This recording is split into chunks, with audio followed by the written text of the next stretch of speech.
Hello, thank you for joining us today at the Ethical Humanist Society of Chicago for our program, The Black Sox Scandal, 103 Years Later. No one was innocent. To help create a better shared understanding of who we are as a community and what we believe in, let me share a quote from a former editor of the Humanist magazine. Democratic secular humanism has been a powerful force in world culture. Its ideas can be traced to the philosophers, scientists, and poets of classical Greece and Rome, to ancient Chinese Confucian society, to the Carvaka movement of India, and to other distinguished intellectual and moral traditions. Secularism and humanism were eclipsed in Europe during the Dark Ages, when religious piety eroded humankind's confidence in its own powers to solve human problems. They appeared in force during the Renaissance, with the reassertion of secular and humanist values in literature and the arts. Again, in the 16th and 17th centuries, with the development of modern science and a naturalistic view of the universe. And their influence can be found in the 18th century on the Age of Reason and the Enlightenment. Democratic secular humanism has creatively flowered in modern times with the growth of freedom and democracy. And that comes from Paul Kurtz. And I thought it was an appropriate quote since Tuesday is election day. We all want to do our democratic and civic duty there. So get out the vote. Our programs address a wide variety of topics, including current events, philosophy, and arts, to name just a few. Today's presentation is part of our ongoing programming related to Chicago. Oh, and I should have introduced myself. I'm Kara Malenfant. I'm one of the moderators, and I introduce our speakers. We are really fortunate today to be hearing from retired sports broadcaster, statistician, and author Don Zminda. He's going to be sharing new research related to the Black Sox Scandal, in which Chicago White Sox players conspired with gamblers to throw the 1919 World Series. This case is still being investigated, and much new evidence has been uncovered in recent years. Chicago native Don Zminda retired in 2016 after 2+ decades with Stats LLC, where he served first as director of publications and then director of research for Stats-supported sports broadcasts that included annual events like the World Series, the Super Bowl, and the NCAA Final Four. A Northwestern University graduate with a degree in journalism, Don has written or edited over a dozen sports books, and he lives now in Los Angeles with his wife, Sharon. Welcome, Don Zminda. Thanks, great to be here. Okay, thank you. I guess my timing is pretty good today. Giving a talk on the biggest scandal in baseball history, the morning after a team with the last big cheating scandal in baseball clinched the World Series. There was a little bit different kind of cheating, but in a way, some things will never change. Now, I don't know how many of you are sports fans or baseball fans or even White Sox fans, but you don't have to be a sports fan to be intrigued by the story of the Black Sox Scandal of 1919. It is more than just a sports or baseball story. It's a crime story, it's a mystery story, it's a story of betrayal and lives destroyed. It's a sad story, and I think a uniquely American story. So I will start with a little outline of what I'm going to be talking about. I'll talk about the background of the scandal, beginning with the World Series in 1919 and its aftermath. The key people who were involved in the scandal, that's primarily players and gamblers, the somewhat half-hearted investigation by the White Sox and baseball officials, the confessions that and indictments that finally broke the story open, the trial, acquittal, and lifetime bans of the players that happened in 1921. Many years later, how the story was portrayed in the book and the movie 8 Men Out, the new evidence and investigations that have taken place in the last 20 years or so, and finally where we are today and why I feel that really no one in this story was innocent. So here we go. Don, it's Kara, and we're so excited to listen to this talk, but I think you might need to share your screen. We're still seeing your face, which is a lovely one, but we're not seeing your PowerPoint, and I know you've got one. Okay. So now I'll begin with the 1919 World Series and its aftermath. This picture that you see is a famous photo from the Sporting News, which was the leading sports publication back in those days and for many years afterwards. After the scandal was broken, They put this picture in the Sporting News, kind of like the 10 most wanted people in the world. These were the 8 most wanted people in baseball. So at any rate, entering the 1919 World Series, the Chicago White Sox were solid favorites over the National League champions Cincinnati Reds. This made sense because the American League had won 8 of the last 9 World Series, and the White Sox were considered something of a super team. However, before the series started, there was mysteriously heavy betting on the Reds, and the odds shifted in favor of Cincinnati. The Reds wound up winning the World Series. It was a best of 9, so they won 5 games to 3, amid rumors of a fix involving some key White Sox players, and those are the 8 guys pictured here. Now, there were a number of suspicious plays and games in the series, but it's important to note that many thought the games were played honestly. It wasn't completely evident that the games were fixed as it was going on. And while the degree of honesty and dishonesty of the players will never be known for certain, sworn testimony would later reveal that 7 of the White Sox players, including some of the team's biggest stars, accepted money for losing the series. After the series, the White Sox owner, Charles Comiskey, launched an investigation of the 8 suspected players, but ultimately decided to bring them back for the 1920 season. During that year, there were even more suspiciously played games, and toward the end of that year, new investigations led to confessions by 3 players and a trial of the 8 players in 1921. They were acquitted in that trial, but suspended for life from baseball that same day. And we have been arguing ever since about exactly what happened and about whether the punishment they received was justified. The White Sox were owned by this dapper fellow, Charles Comiskey. Comiskey, who was 60 years old in 1919, had been a star first baseman and manager of the St. Louis Browns, a championship major league team in the 1880s.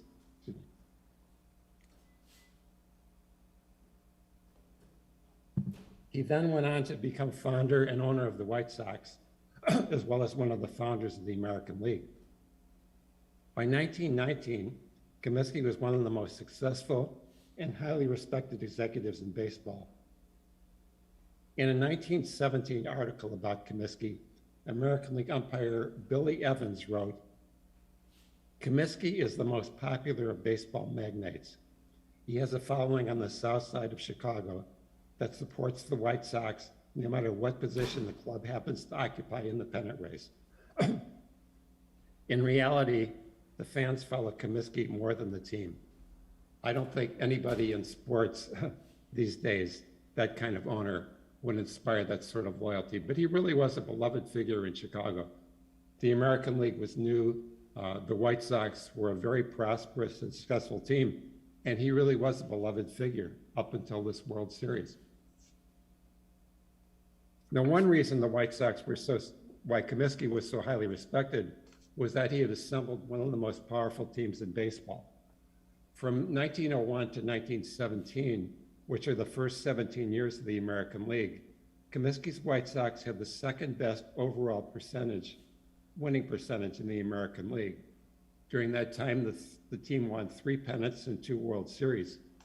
In the 1906 World Series, they met the Cubs, a powerful team that had won a record 116 games in that season, and the White Sox won the World Series. During those years, the White Sox and Cubs would also play a postseason city series between the 2 teams that usually took place while the regular World Series was going on. And the White Sox totally dominated the Cubs in that series as well. They also had the second highest attendance in baseball during this time, behind John McGraw's mighty New York Giants. And as a lifelong White Sox fan, all I can say is, those were the days, my friend, we thought they'd never end. Unfortunately, they did. Now, during the years that the White Sox were becoming a dominant major league team, the leagues did not have a commissioner to help keep things under control. Instead, the game was run by a 3-man National Commission, which consisted of American League President Van Johnson, National League President John Heidler, and for some reason, the owner of the Cincinnati Reds, Gary Herman. Now, Johnson was a strong leader who wanted to keep the game honest and clean.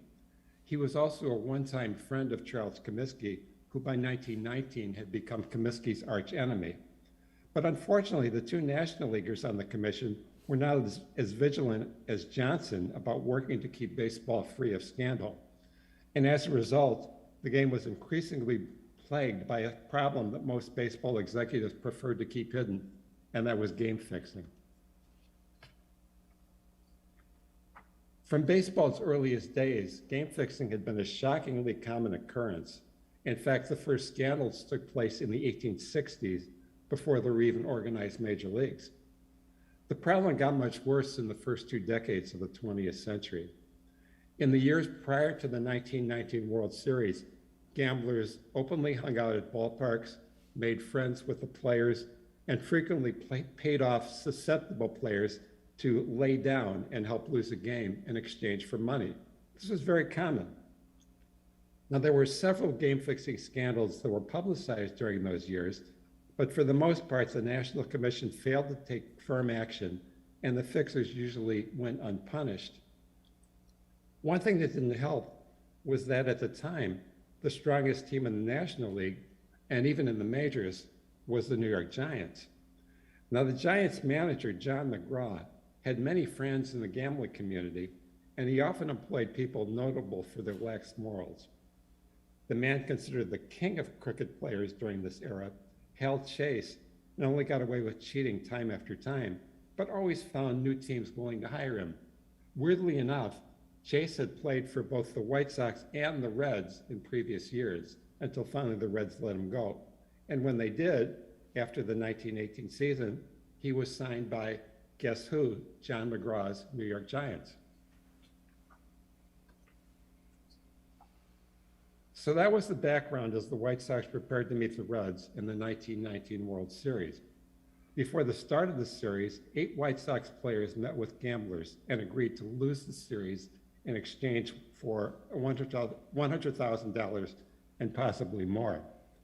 The ambitious Sox players actually met with more than one group of gamblers. They even got some introductions to the quote-unquote right people from Hal Chase himself, and believe me, he knew them. Now, a $100,000 payoff split 8 ways was big money at a time when only the biggest stars were making more than $10,000 a year. One Sox player, the star pitcher Eddie Seacott, was smart.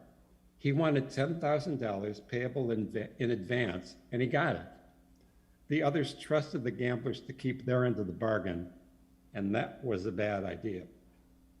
Now, one thing that should be noted was that while game fixing was not uncommon, as I mentioned, no one had ever concocted a scheme involving such a large number of players on one team. And what happened was that some players tipped off gamblers to bet on the Reds. They sometimes shared news with players on other teams, and they kind of let the word out so people would know to bet on the Reds and make a little money. So it was hard to keep things secret. Now, when the series started, Seacott kept his end of the bargain by losing game 1 by a score of 9-1. The White Sox then also lost game 2, but word of the fix was getting out. After game 2, a gambler tipped off Comiskey and White Sox team secretary Harry Grabner about what was going on. Comiskey and Grabner tried to inform league presidents Heidler and Johnson about what was going on, but Heidler and Johnson blew them off. They couldn't believe that a fix on this scale was possible, so they just said, "This is ridiculous, don't bother us." So meanwhile, the White Sox players, apart from Seacott, who were supposed to receive $20,000 to split up after each loss, were suddenly having trouble getting their money.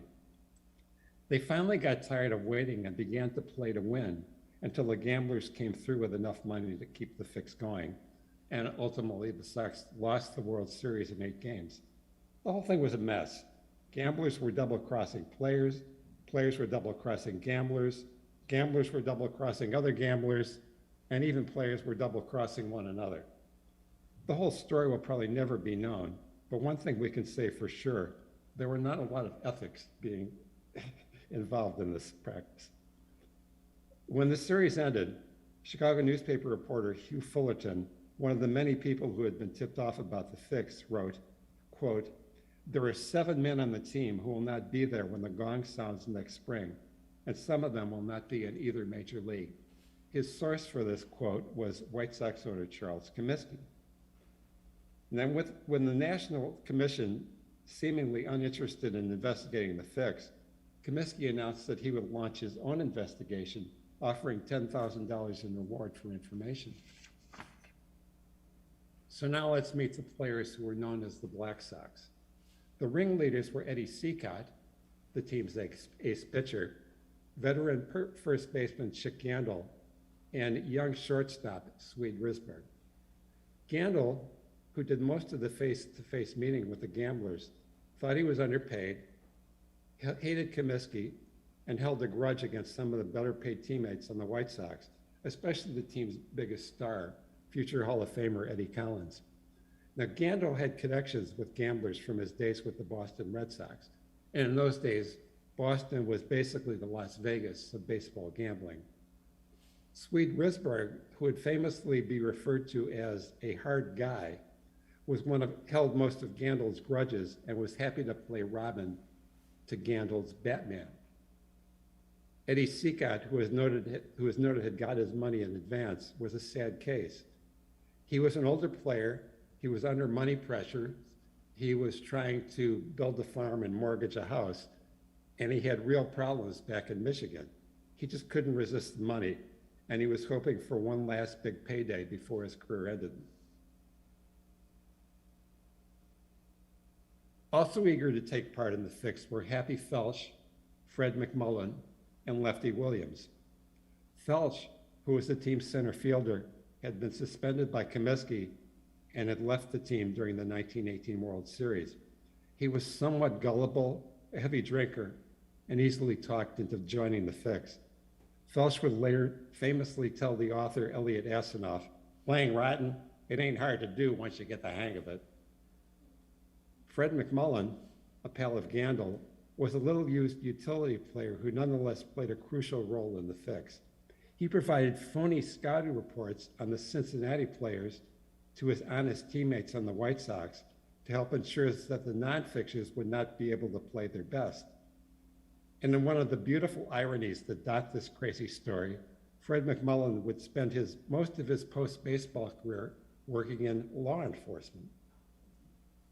Pitcher Claude Lefty Williams, the most underpaid of the conspirators, was a young player who just fell in with the wrong crowd. Williams started 3 games in the series and lost all 3. The saddest cases, and the players who have drawn the most sympathy over the years, were Shoeless Joe Jackson and Buck Weaver. Jackson, the team's greatest star, batted .375 in the series and always insisted that he had played honestly. Now that is possible, but a deeper look into Jackson's performance showed that he often failed in important situations and that he played his best in the games that the team were clearly trying to win. Jackson was also shaky defensively in the 1919 World Series. For instance, in one game, some bizarre defensive positioning by Jackson and Happy Felsch that was noted by sports writers at the time led to extra base hits by the Reds and a Cincinnati victory. And I will also note that according to his own grand jury testimony, Jackson constantly spent the series badgering Chick Gandil for the $20,000 that he was expecting to receive. And I think it's fair to ask, if Shoeless Joe was playing honestly, why did he think he deserved such a big share of the money? Third baseman Buck Weaver, who sat in on the meetings while the fix was being discussed, by most accounts dropped out of the conspiracy and accepted no money. However, I think it's significant that when Weaver was suspended, none of the honest White Sox players rushed to his defense. Weaver's Hall of Fame teammate, Eddie Collins, always thought that Weaver had played crookedly. So did another of the team's honest players, pitcher Dickie Kerr. But whether he had played honestly or not, Weaver, who refused to tell Sox management about the fix, wound up being suspended with the rest of them. Afterward, Weaver spent his life playing the role of victim, insisting that he didn't rat on his teammates because he didn't know anything. Based on the grand jury testimony of Eddie Seacott and Lefty Williams, that is clearly a lie, and I frankly do not have much sympathy for Buck Weaver. Now, a number of gamblers were involved in financing the fix. Directly involved with the players were a former Major League pitcher, Bill Burns, who had once played for the White Sox, and his pal, Billy Maharg. Ex-boxing champion Abe Attell, who was bankrolling Burns and Maharg, almost derailed the fix when he welched on giving the promised money to the players after Game 2. Clearly, there was no honor among thieves. Boston gambler Joseph Sport Sullivan was a more honest crook and paid off Gandil after the Sox lost the World Series. Chick Gandil then responded to this touching display of honesty by keeping most of the money for himself and Sweet Risberg. Except for Seacott, the other players only got $5,000 each for selling out the series, and that was at least half of what they expected to receive. Though careful not to get directly involved, the primary financier for Sports Sullivan, and possibly for Abe Attell as well, was the legendary gambler Arnold Rothstein, who was known as the Big Bankroll. Rothstein himself was shot and killed in 1928. The reason? He had welched on a $300,000 bet. When the fix nearly fell apart after Attell welched on his promise to pay the players, an additional group of gamblers from the Midwest helped provide money to revive the deal. Their reward was to serve as the fall guys for the big shots when the indictments came down. After the series, Charles Comiskey launched an investigation of the 8 suspects. He even hired a detective agency to spy on them for incriminating evidence. J.R. Hunter, the lead detective, even used his wife Mabel, pictured here, to help spy on the players. Another one of the detectives did the same thing with his wife. Now, they ingratiated themselves with the players and spent some time with them after the 1919 World Series, and they found a lot of suspicious evidence. For instance, Happy Fell suddenly bought a new sports car. In Los Angeles, Chick Gandil bought a house, which in fact is still standing in Los Angeles, and today is worth over $1 million. However, Comiskey was looking for what we would call today a smoking gun, and he didn't find any. So ultimately, he decided to bring back the players for the 1920 seasons, except for Gandil, who decided to retire with his winning. Now, I think this is a big mistake. While Comiskey did not have enough evidence to have convicted the players in a court of law, he certainly had enough to know that they were dishonest. But instead, he made a cold-hearted business decision. Rather than let go of the players and have his team lose considerable value, he decided to just look the other way and hope for the best and hope they would play honestly. And that proved to be a bad choice. The White Sox nearly repeated as American League champions in 1920, falling short by a few games. But several of the conspirators later admitted that they were continuing to dump games during the 1920 seasons, most likely because they were being blackmailed by the gamblers. Now, in my book about the 1920 White Sox, I went through the season game by game and really found a number of suspicious games. And interestingly, in the research, I found some games with suspect performances by Joe Jackson and Buck Weaver, as well as the others. In September of 1920, a Chicago grand jury began looking at the baseball gambling and game fixing after rumors that a late August Chicago Cubs-Philadelphia Phillies game had been fixed. Later that month, the Black Sox scandal finally broke into the open when one of the gamblers, Billy Maharg, told what he knew about the scandal to a Philadelphia sports writer. The next day, Joe Jackson and Eddie Seacott confessed their involvement to the fix to Charles Comiskey, and Lefty Williams did the same a day later. The three testified before the Chicago grand jury, and indictments were issued for the 8 players. While Jackson, Seacott, and Williams insisted to the grand jury that they had played honestly, all 3 players admitted taking money from the gamblers while implicating their teammates. Seacott and Williams' testimony always made clear that Buck Weaver had sat in on the meetings where the fix was being discussed and even talked to them about how they could pull off a fix along with the others. In July of 1921, the 8 Black Sox players stood trial along with several of the hapless gamblers who had stepped in to save the fix. The lead gamblers, Arnold Rothstein and Sports Sullivan, were not indicted, and neither was Hal Chase, who had helped facilitate the fix and had made a ton of money betting on the Reds. Importantly, the judge instructed the jury that the state needed to prove that the group conspired to defraud the public and not merely decided to throw games. Despite the confessions of Jackson, Seacott, and Williams, it took the jury less than 3 hours to acquit all concerned. The jury then went out and partied with the players until the wee hours of the morning. Author and former New Jersey prosecutor Bill Lamb, who has written a book about the trials involving the Black Sox, contended that the not guilty verdict was a decision of what he called jury nullification. That means that the jury sympathized with the defendants, did not trust the prosecution, and chose to ignore the evidence in reaching their conclusion. Despite the acquittal, MLB Commissioner Kennesaw Mountain Landis, who had been installed the previous year with a mandate to clean up baseball after the National Commission had failed so ineptly, immediately ruled that the 8 players were suspended for life. Regardless of the verdict of juries, said Landis, no player that throws a game, no player that entertains proposals or promises to throw a game, no player that sits in on a conference with a bunch of crooked gamblers where the ways and means of throwing games are discussed and promptly does not tell his club about it will ever play professional baseball again. He kept his word. Although both Jackson and Weaver received much sympathy and made several attempts to be reinstated over the next decade or so, none of the 8 ever played professional baseball again.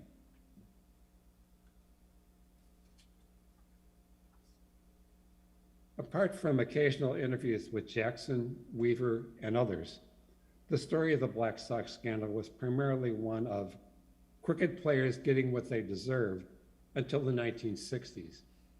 Then in 1963, Elliot Asanoff's story of the scandal, 8 Men Out, was published. John Sayles' movie of the same name appeared 25 years later in 1988. Based on the limited information available to them at the time, both the book and the movie presented the players as victims of a tight-fisted skinflint Comiskey, and the players were easily talked into the scandal by the wily gamblers. However, both Asanoff and Sayles got a number of details wrong. Now, I want to make it clear that I'm a fan of both Elliot Asanoff and John Sayles, and I'd recommend both the book and the movie. They really tell a great story. Unfortunately, based on what we now know, much of the story that they told was dead wrong. In the early 2000s, the Society for American Baseball Research, or SABR, launched the Black Sox Scandal Research Committee under Chairman Gene Carney. I am proud to be a member of that committee, which has done exhaustive work investigating the story of the Black Sox scandal. Then in 2007, the Chicago History Museum received a number of crucial Black Sox-related documents, including the written confessions of Seacott and Jackson. These things had never been available before. Those documents are on file in the museum's research center and available for viewing by appointment. And for anyone interested, I would highly recommend checking those things out because there's a wealth of information. There's things like even the detective reports that were put together for Comiskey. It's not only interesting material, it's very entertaining as well. Through the work of the SABR committees, the newly available documents, and the work of other researchers, we now know that much of the story told about the Black Sox was not true. In 2019, the Sabre Black Sox Scandal Committee issued a report called Eight Myths Out, correcting a number of misconceptions about the scandal. Among other things, we now know that far from being a miserly skinflint, Comiskey actually paid his players quite well. And during the 1919 season, the White Sox were actually the highest salary team in baseball. We now know that contrary to the story in the book and the movie, Eddie Cicotte had never been promised a $10,000 bonus for winning 30 games, a promise that Comiskey supposedly wiggled out of when Cicotte ended up with 29 wins instead of 30. We also now know that it was the players and not the evil gamblers who really initiated the discussions of the fix. And we know that in the 1921 trial, the confessions of Cicotte, Jackson, and Williams had not been stolen, only to suddenly be sprung on the defense at a dramatic moment. That was a story told in both the book and the movie. And we know that far from being shamed into talking about the scandal, many teammates of the Black Sox spoke to reporters about the scandal over the years and really told a lot about what they felt and what they knew. This work continues, as much about the scandal continues to be a mystery. So summing up, 103 years after it happened, we are still learning new things about the Black Sox scandal. As Jacob Pomrenke, the current chairman of the Sabre Black Sox Scandal Committee puts it, it's a cold case, but not a closed case.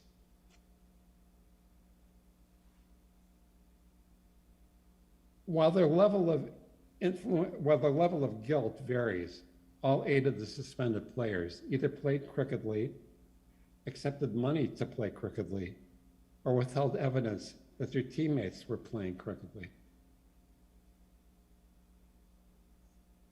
Joe Jackson and Buck Weaver, while sympathetic figures, spent the rest of their lives lying about the degree of culpability they took place in the scandal.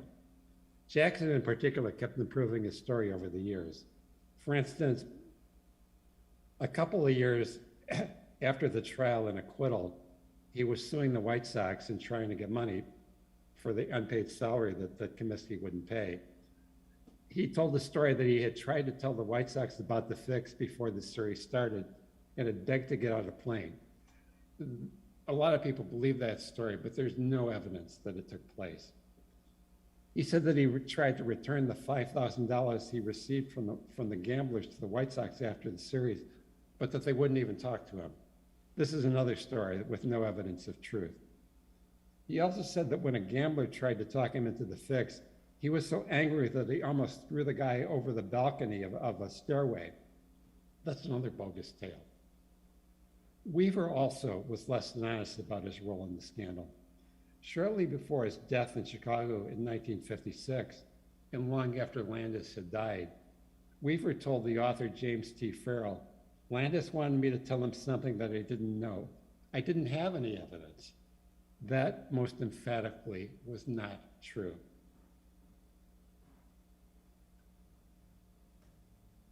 White Sox owner Charles Comiskey, or one of the primary victims of the scandal, continued to employ the players even after obtaining good evidence of their guilt, and then really covered up much of what he knew.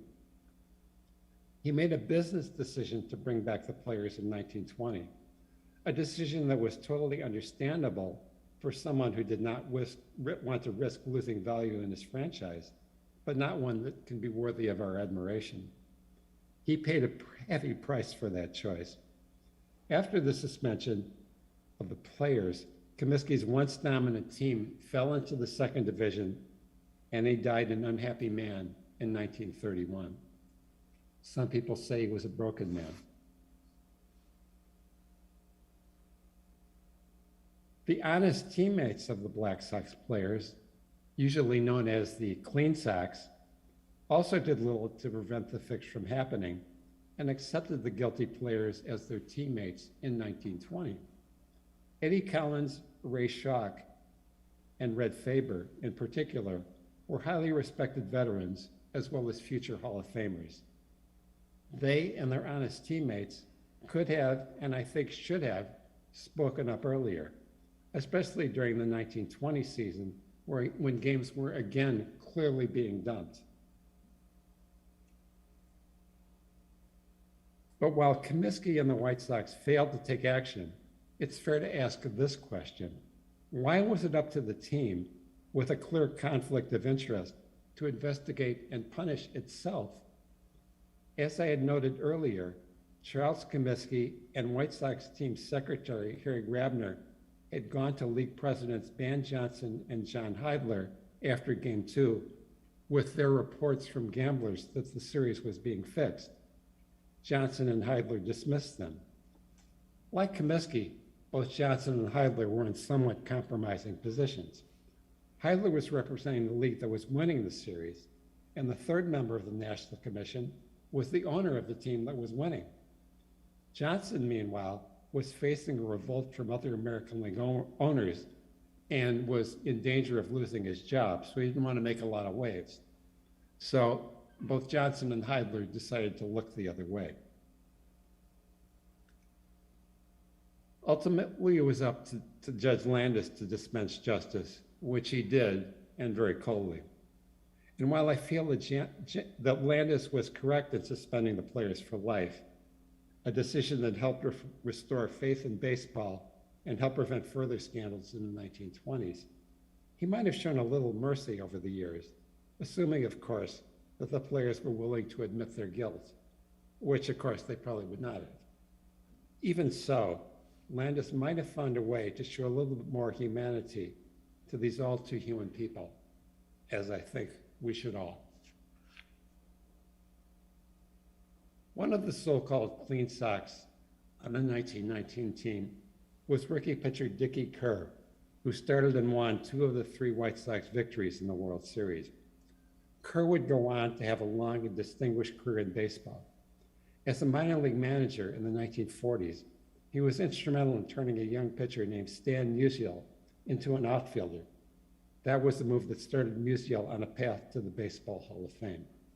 Now, Kerr himself had no part in the scandal, but he was told what was going on by his manager, Kid Gleason, another figure who might have done more to stop the fix. And shortly before he died in 1963, Kerr was interviewed by Ray Robinson of the New York Times. Robinson asked him what he would have done had he been asked to take part in the fix. "If I had been approached, I would have gone straight to Mr. Comiskey, the owner of the White Sox," Kerr said. Not getting any response there, I would have gone to Ban Johnson. Then maybe it never would have happened. But of course, the Black Sox scandal did happen. And because it did, many lives and the game of baseball were altered permanently. And that is a very sad story. That's my presentation. For those interested, I've compiled a helpful list of books and organizations.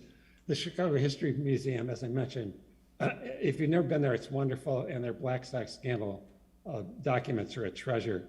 Despite its flaws, 8 Men Out is a fascinating book. Much of what it says about the story is true. The movie is great also, very entertaining movie. The biographies of Joe Jackson, Eddie Seacott by David Fleitz are outstanding. Bill Lamb's book about the Black Sox trials include discussions of the lawsuits filed by the Black Sox players against Comiskey in the subsequent years, and that book is fascinating reading. I also highly recommend a book by my friends Mark Armour and Dan Levitt called Intentional Block, which is a great history of baseball cheating, although the primary focus there is on cheating to win, not lose. And of course, I wrote a book of my own about the Black Sox scandal. A few of those books are out of print now, but they're readily available through used book websites like alibris.com, and they are worth checking out. Thank you very much. Thank you so much, Don. And you can go ahead and stop sharing your screen. In a minute, we're going to have a chance to ask some questions. That was a fascinating talk. But first, we're going to have a brief musical interlude.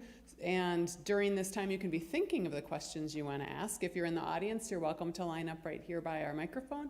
If you're joining us online, go ahead and enter your questions into the chat box. While you're thinking of questions and listening to the music, I'd encourage you to consider contributing on our website, and you'll see a link in the YouTube chat. Or if you're in person, there's a QR code in the back and a basket at the door. It's through our generosity that we're able to show how meaningful these programs are for us. We suggest a donation of $5, but we're grateful for any amount that's comfortable for you or none at all. And we really greatly appreciate all those who sustain the society with their time and their money.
Great, welcome back. We're ready for some questions, and make sure that Don is showing up and we can see him.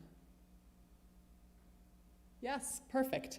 So I have a couple questions from our online audience, but I'll alternate between those and the audience that's here in person. So the first question for you is, what questions about the scandal have yet to be answered? Unclear. I do think it's pretty obvious that the players are playing dishonestly, but we don't know exactly how they were doing it or what games they were doing it in. For instance, we know, we're pretty much sure that the first two games were dumped. There's always been this dispute about whether they were trying to win the third game but lost anyway, that sort of thing. They then, after being welched on by the gamblers, were clearly trying to win, and then they lost game 8. They ended up losing game 8 in the series. There's a lot about that we don't know. There's a lot about the gamblers in particular, about how their operation worked.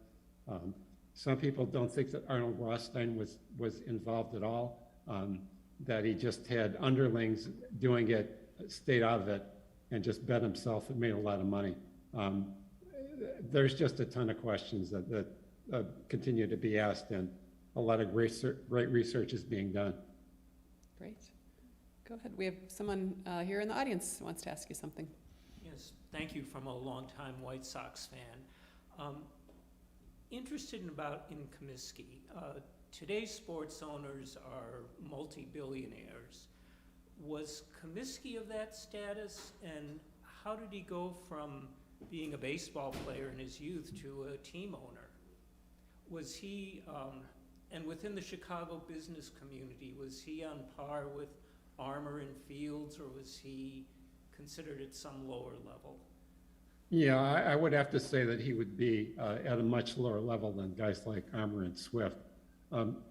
When he founded the White Sox in 1901, it was a brand new league, and the people that founded it really did not have a ton of money. And I don't think they really needed a ton of money to get a league going. So he wasn't the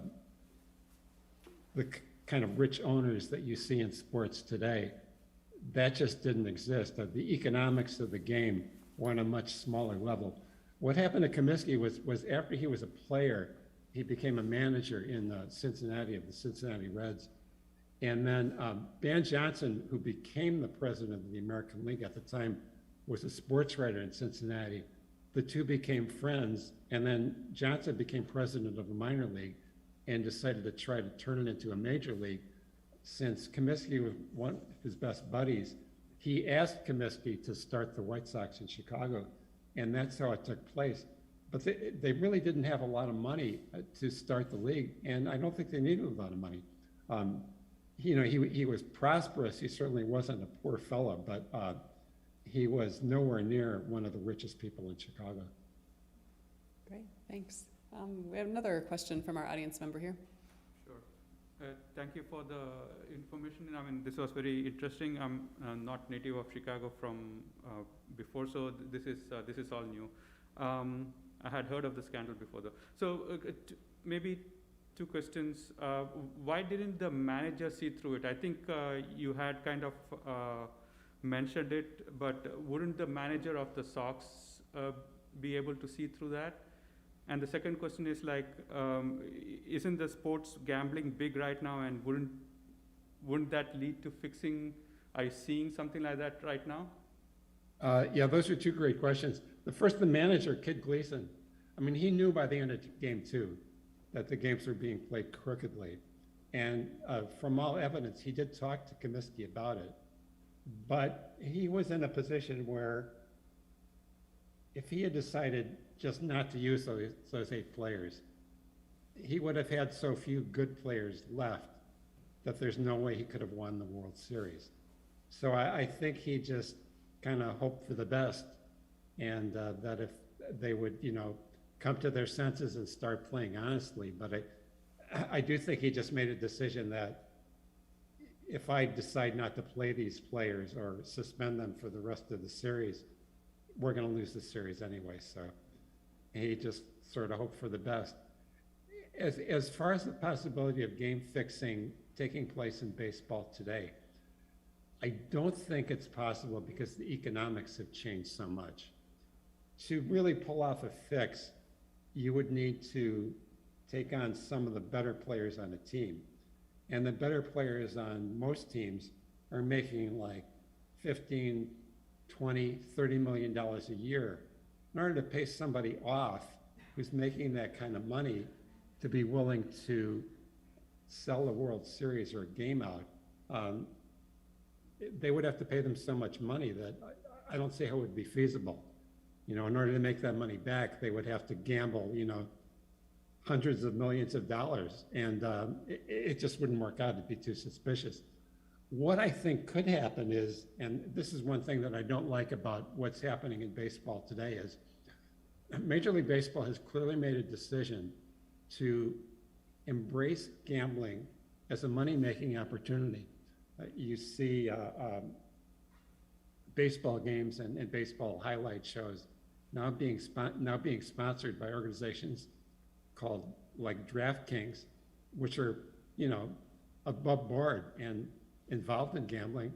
They want you to gamble, and the gambling isn't always on whether the game is going to be won or lost. The bets can be on something like, is this player going to get a hit in this game? Or is he going to get a hit against this pitcher? Or is this pitcher going to strike out the side? Something like that. You can do these kind of smaller individual bets through these links and through these gambling sites. And frankly, it would be very easy to pay off a player and just say, there's going to be betting on this at bat in the 5th inning, we'll pay you some money to strike out. That could very easily be done. And I think it would be something that would be tempting to some people, especially players who weren't making a ton of money. We have a question from our online audience also about contemporary gambling. How do you feel about Pete Rose making the first legal bet in Ohio on baseball next season? Well, it sounds just like something that Pete would do. He's another guy like Joe Jackson and Buck Weaver, who's gotten a lot of sympathy over the years. And now, particularly since baseball has, pretty much embraced gambling, people are saying, why don't we forgive Pete and end the suspension and pave his way for the Hall of Fame? I don't see it that way. Pete Rose broke a rule that was very clear in baseball. If you're a player or a manager, you can't bet on games, and in particular, you can't bet on games that you're involved in.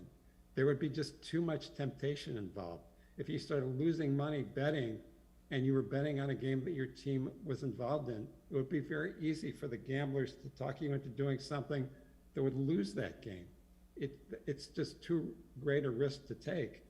And while baseball has, unfortunately, as far as I'm concerned, embraced gambling, one thing that they have never done and that they never will do is okay gambling by players and managers and people in the game. That's a line that just can't be crossed. And that's the line that Pete Rose crossed and lied about it for years. And I have no sympathy for him. Hi, I have a somewhat complex question. I know you said it's difficult now for people to fix games, but when you consider teams like the Astros that are actively cheating, cheated, quote unquote, in the past, why do you believe it's so difficult for there to be actual repercussions in the game of baseball? Because I don't think anything severe happened to them, and they won this year, so. That's a great question. I think what happened to the Astros in 2017 was after the story got out, they needed people to testify about what had taken place. So basically they gave the players immunity. They said, if you tell us what was going on, you won't be punished. So that was a deal they made. It's not unlike what happens in a lot of trials where some witnesses are given immunity from prosecution in order to give valuable testimony. They made that decision. I don't think it was a great decision, but they felt that that was the only way to get that kind of cheating out into the open. As far as whether it can continue to happen, I think absolutely it could. I mean, technology continues to evolve. There are, ways to hide cameras.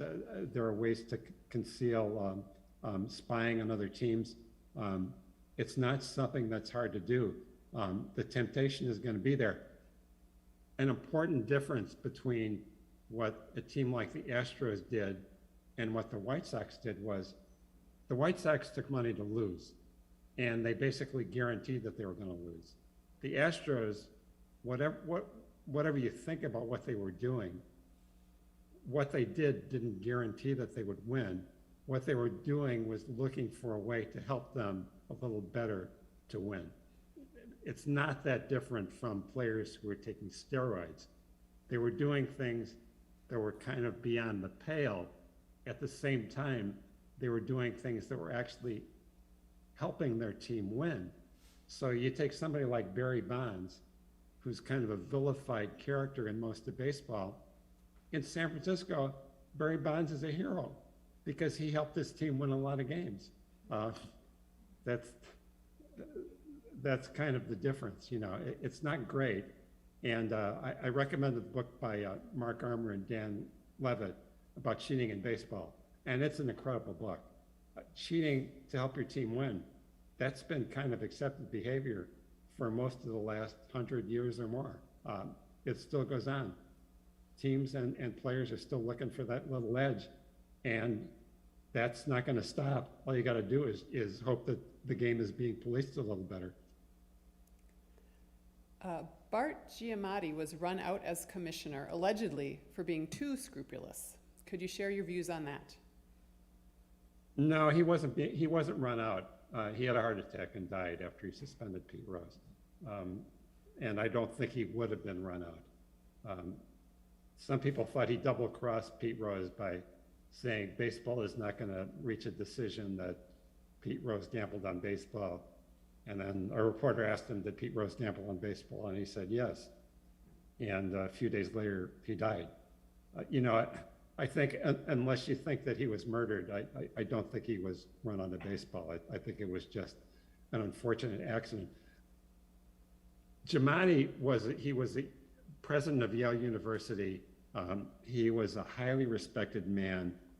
He was a beloved figure in baseball.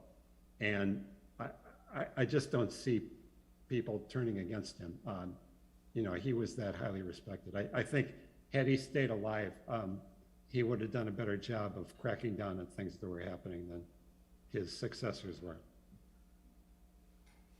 Thanks for the interesting talk. I am curious about the quality of the acting that must have been required by these players to try to lose. Are there any entertaining anecdotes of just like, that was so obviously somebody who's capable trying to seem incapable and failing?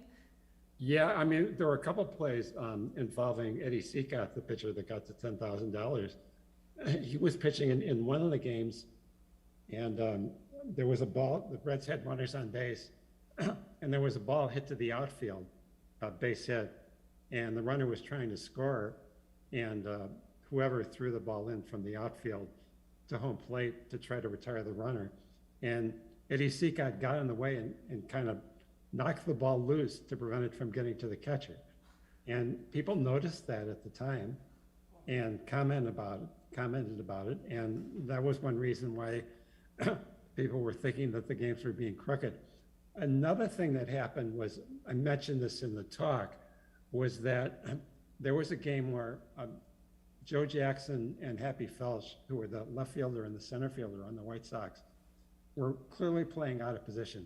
In other words, you try to position the outfielders on where the batter's going to hit the ball. And they were both kind of standing like close to the left field line and wouldn't move. And then the batter hit the ball to center field and got a triple out of it. And I mean, that was noticed at the time. And that was another reason that people thought the games were crooked. So, I mean, some of the things were really shockingly blatant. And I'm surprised that like these league presidents that just said, oh no, we can't believe that this was happening, just stood by and let it go on. Since Landis took such a hard line on the Sox, why didn't he suspend other crooked players on other teams, especially since he thought that even guilty knowledge was enough to justify a ban? He did do that. He did.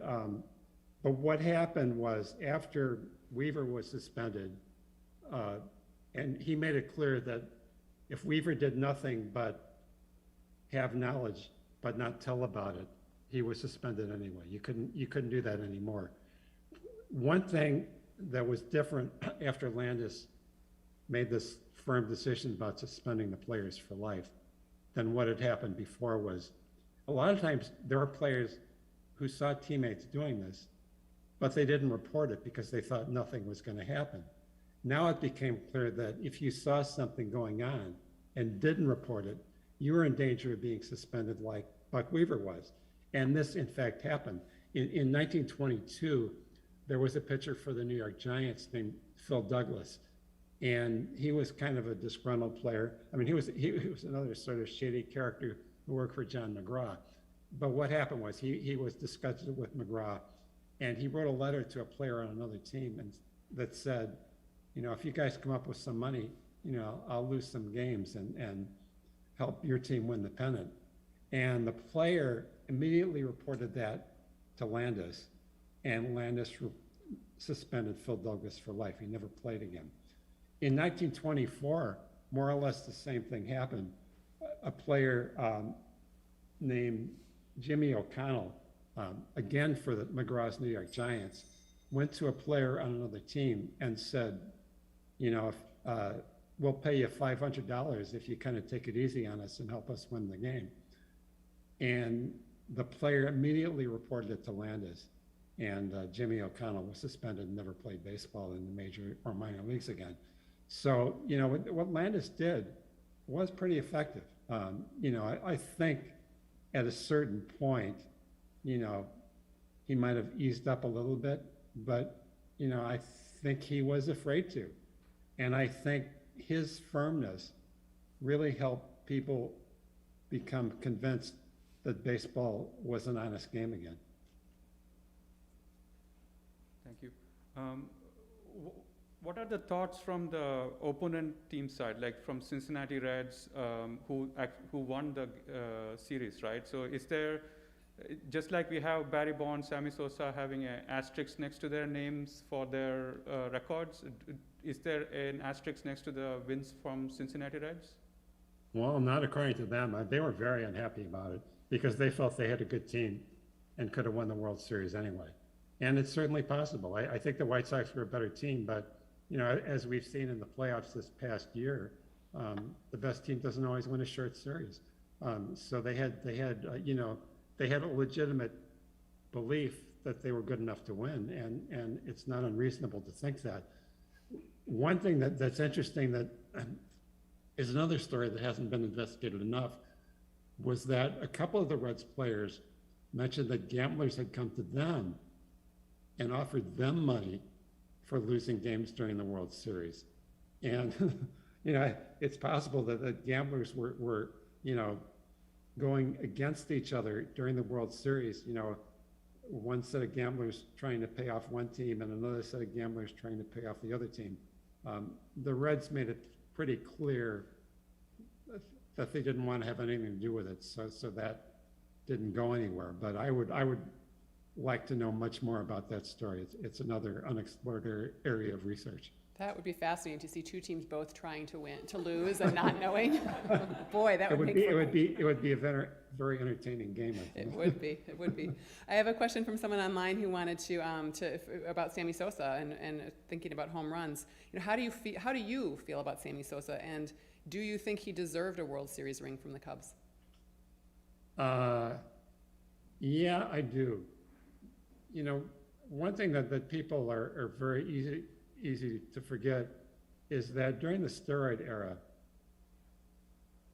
this came after the baseball strike of 1994 and then went into the 1995 season, where they didn't play the World Series one year.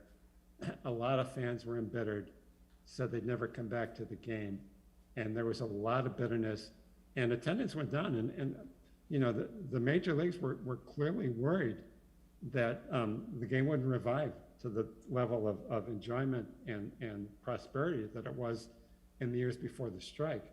And two things got baseball out of that funk. One was the consecutive game streak by Cal Ripken. I forgot his name for a moment. Cal Ripken played this enormous 2,600 game streak that broke Lou Gehrig's supposedly unbreakable streak. Cal Ripken was an enormously popular player. He was such an admired figure that it helped people get interested in baseball again. But the other thing that helped people get interested in baseball again was these incredible home run hitters. Mark McGwire, Sammy Sosa, and Barry Bonds in particular, breaking the home run records. I remember going to a game in 1998, the year that McGwire broke Roger Maris's record. And it was in Colorado, and we were just watching batting practice. And he was hitting these incredible home runs in batting practice.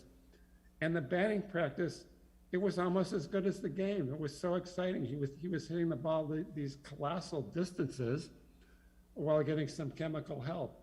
And that kind of got people interested in baseball again. It was exciting, it was fun, and people forgot about the strike, and baseball came back.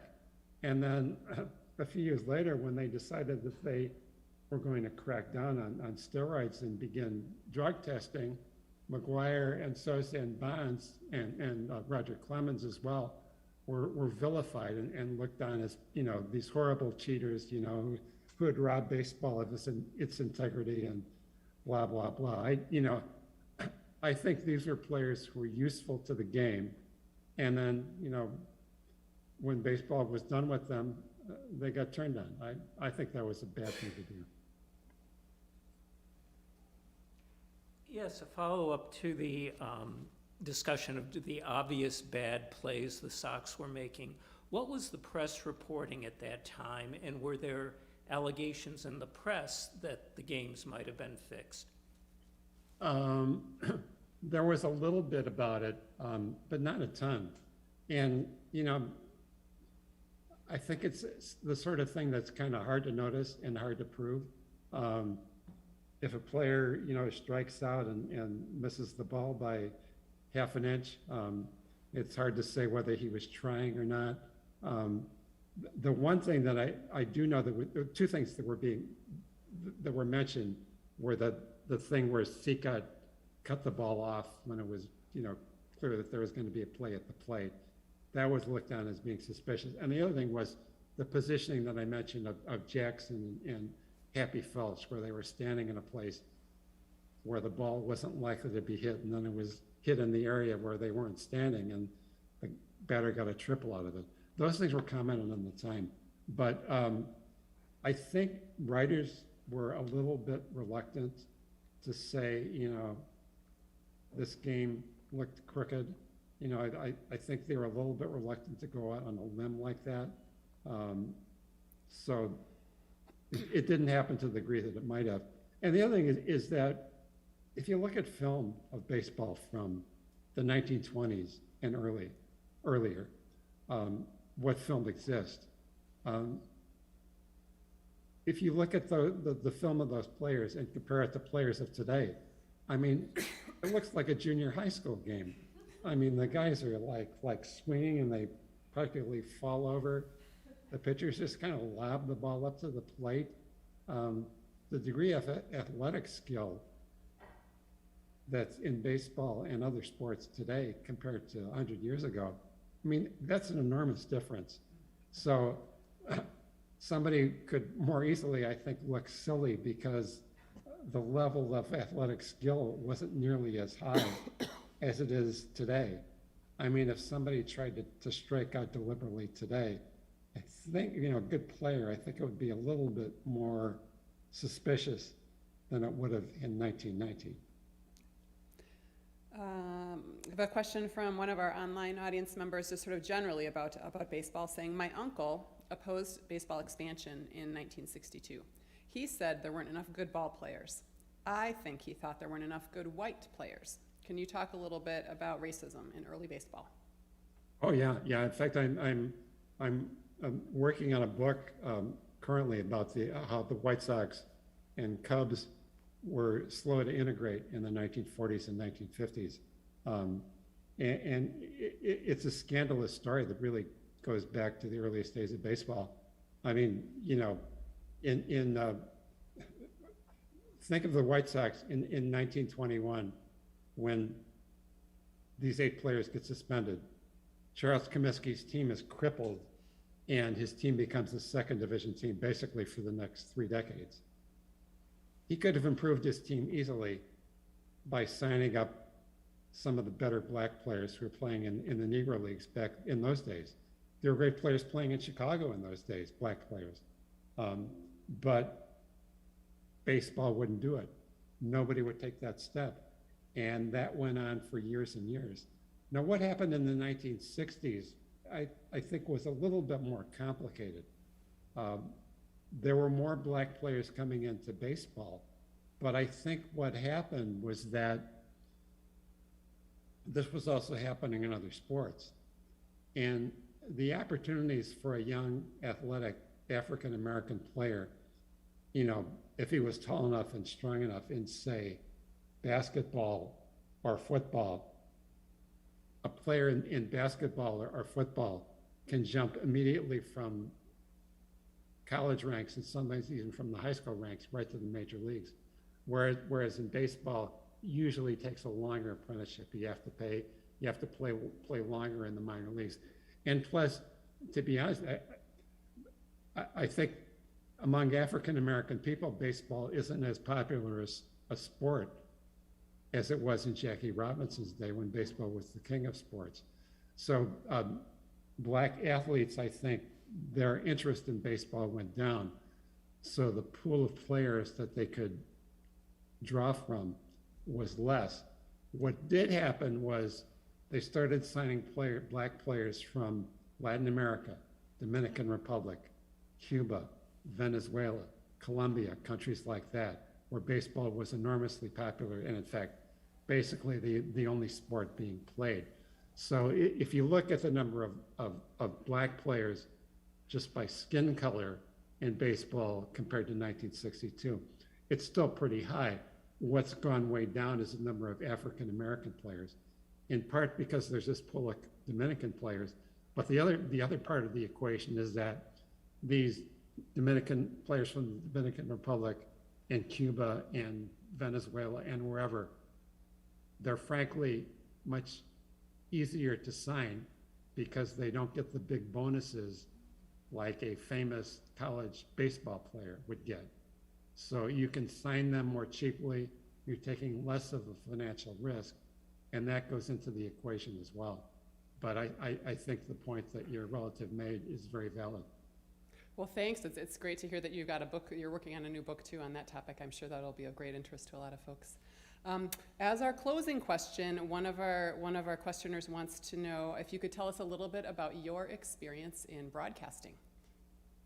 Yeah, I kind of got lucky. I actually have a very, very interesting life story, which if you'll give me a minute, I'll go through it. I went to high school at Notre Dame High School in Niles. I then went to Northwestern in the late 1960s, Vietnam War era, majored in journalism. I was kind of like a countercultural kid, worked in journalism for a little while, doing city hall stuff, didn't like it, just left it, ended up working at the post office in Evanston for 21 years. But I had never lost my interest in journalism, and I never lost my interest in sports. In the 1980s, I became friends and got involved with a group of people that ultimately started the company, Stats Inc., that became Stats LLC. We were the first people who realized the power of the home computer to organize and compile sports statistics. You know, we were really in on the ground floor for that. I joined up with that group, started working with them part-time, and then eventually I was able to make that my full-time career. As we got more and more data, sports teams became interested in what we were doing, and broadcast clients became interested in what we were doing.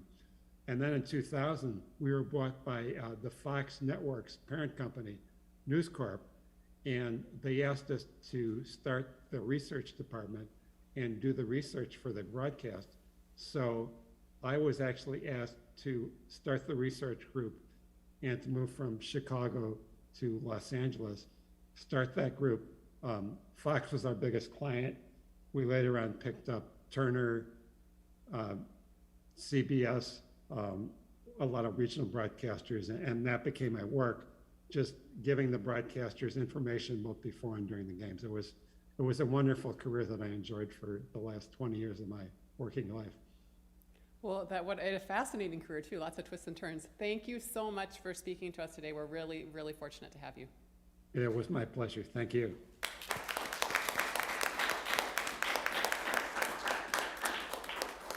Coach John Wooden, sports do not build character, they reveal it. Thank you.